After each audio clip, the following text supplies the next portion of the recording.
Good evening and welcome to Tucker Carlson Tonight. The government shutdown is now entering its fourth week, and neither side has moved much. The president has been arguing for the past 3 years that the United States needs a wall on its southern border. Agree with his positions or not, Trump has explained why he believes that repeatedly and in great detail, most recently in a live address to the country.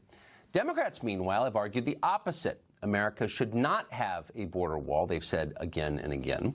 But the difference is they really haven't explained why. At various times, Democratic leaders have told us that walls don't work, walls are racist, walls are wasteful, walls are insufficient, walls are excessive, and walls are too old-fashioned. Walls are either medieval or ancient, depending upon who's reading the talking point at the time. Some of these arguments are semi-real, others are transparently fake. Still others flatly contradict one another. Rhetorically, the Democratic case against walls has been a mess from the beginning. At one point, House Speaker Nancy Pelosi tried to bring order to the chaos by flatly declaring that walls are immoral. She said that repeatedly with the force of a religious edict, which in effect it was. But in the end, the theology of it all was just too complex. It seemed to confuse people. How can walls be immoral if a lot of those who oppose walls have walls around their own homes? That was a tough case to make, even for a persistent faith leader like Nancy Pelosi. Finally, Pelosi just gave up. Yesterday, she accepted the inevitability of a border wall. But here's the catch, the hidden trapdoor in the space-time continuum that Pelosi is famous for in Washington. Yes, Democrats now support a border wall, but no, it's not the kind of wall you had in mind, the kind of wall you can touch or the kind of wall that might keep unwanted people out of your country.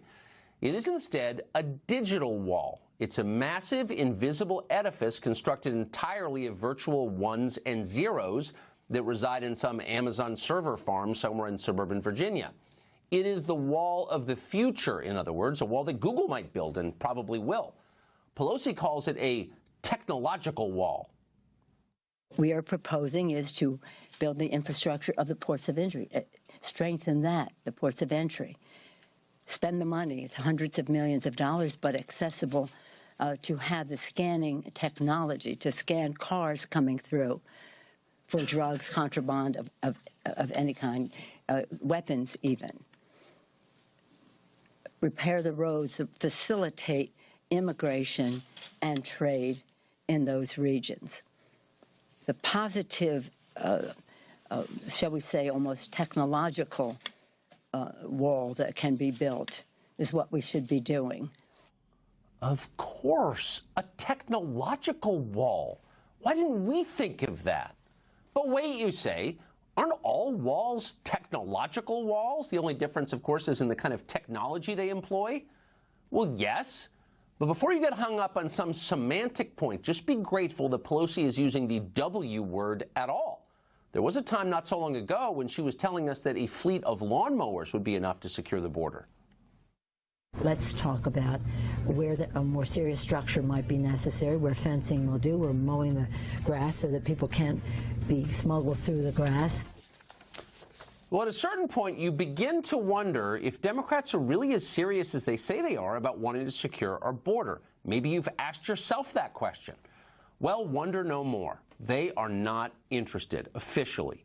Democrats support our immigration crisis, which they will be quick to remind you isn't actually a crisis at all, but part of the poem at the base of the Statue of Liberty. Democrats' main interest is in continuing the status quo, and they want to do that by making certain that no effective barrier is ever built along our southern border.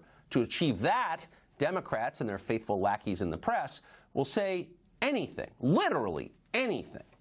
Yesterday, to name but one among many examples, Democrat Katie Hill of California, a member of Congress, accused the president of engaging in a form of terrorism for disagreeing with her.